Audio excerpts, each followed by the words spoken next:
இன்னைக்கு மே 1 உழைப்பாளர் தினம்.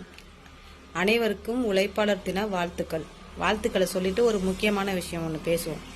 வேற என்ன, அரசியல் பற்றி தான். ஒரு கமெண்ட் கிடையாது, பர்சனலாக ஒரு மெசேஜ் ஒன்று வந்துச்சு. அக்கா, நீங்கள் அரசியல் பற்றி பேசாதீங்க, வேற ஏதாவது பேசுங்க, ரீல்ஸ் பண்ணுங்க, ஆனால் அரசியல் மட்டும் வேண்டாம். உங்களுக்கு அரசியலை பற்றி ஒன்றும் தெரியல. வேண்டான்னு சொன்னதோட நிறுத்திருந்தா கூட சரி, பாசமாக அக்கான்னு சொல்கிறாங்க, நம்ம நிறுத்திடலாம் அப்படின்னு யோசிச்சிருக்கலாம். உங்களுக்கு அரசியலை பற்றி ஒன்றுமே தெரியல அப்படின்னு சொல்லுறதுனால நம்ம சரி, எனக்கு தெரியாது, அரசியலை பற்றி தெரியாது, நான் அந்த இடத்துல இல்லை, நான் அங்கெல்லாம் ஊழல் பண்ணல, மக்கள் காசை திருடலை. இருந்தாலும் அரசியல்னா என்னன்னு சொல்கிறேன். ஒரு மனிதன் முதலமைச்சராக ஆகிட்டார் அப்படின்னா தமிழ்நாடே அவருக்கு சொந்தமாயிடும். எப்படி தெரியுமா? அந்த அரசியல் கட்சியில் இருக்கிறவங்க ஒரு பக்கம் மலையை குடைச்சி வித்துருவாங்க. நம்ம எதிர்கால சந்ததியினருக்கு இதுதான் மலை அப்படின்னு காட்டுறதுக்கு ஒன்று இருக்காது. புத்தகத்திலேயோ டிவிலேயோ தான் காட்டலாம். இன்னொன்று, அவங்க இருப்பாங்க சென்னையில், ஆனால் கன்னியாகுமரியில் அவங்க பேரில் இடம் இருக்கும். யார் பேரில்? முதலமைச்சர் பேர்லேயோ இல்லை அவங்க சொந்தக்காரங்க பேர்லேயோ இடம் இருக்கும். எப்படி? ஏன்னா புறம்போக்கு நிலம், கவர்மெண்ட்டுக்கு சொந்தமான நிலம் எல்லாமே அவங்க பேரில் கிரயம் பண்ணிடுவாங்க.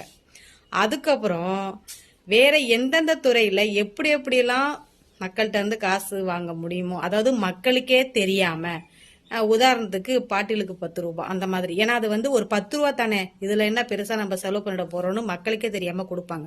ஆனா அவங்களுக்கு போய் சேர்றது. தமிழ்நாட்டுல 8 கோடி மக்கள் இருக்கு.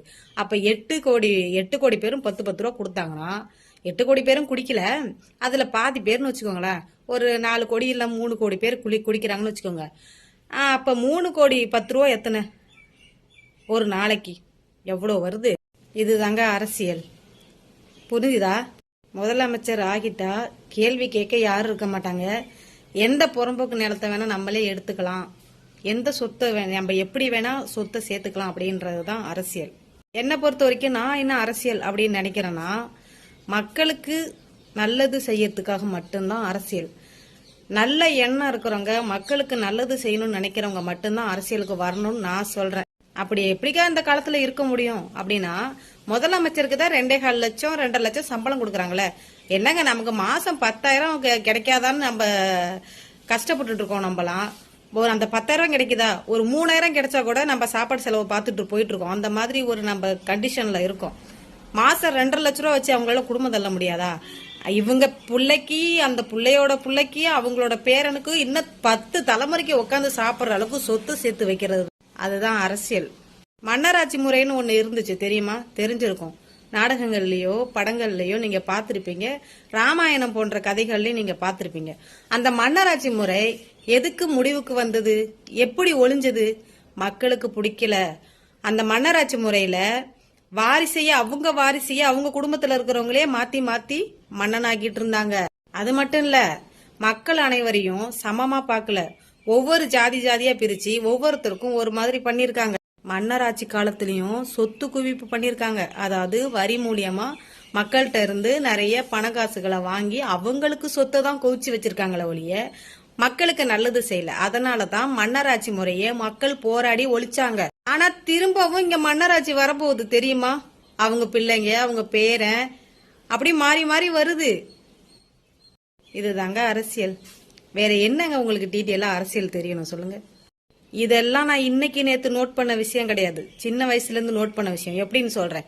எங்க அப்பா கூட நான் ஸ்கூல் படிக்கிற காலங்கள்ல எங்க அப்பா கூட வெளில போயிருக்கும் போது எங்க அப்பாவுக்கு தெரிஞ்சவங்க ஒருத்தவங்க வீடு கட்டினாங்க.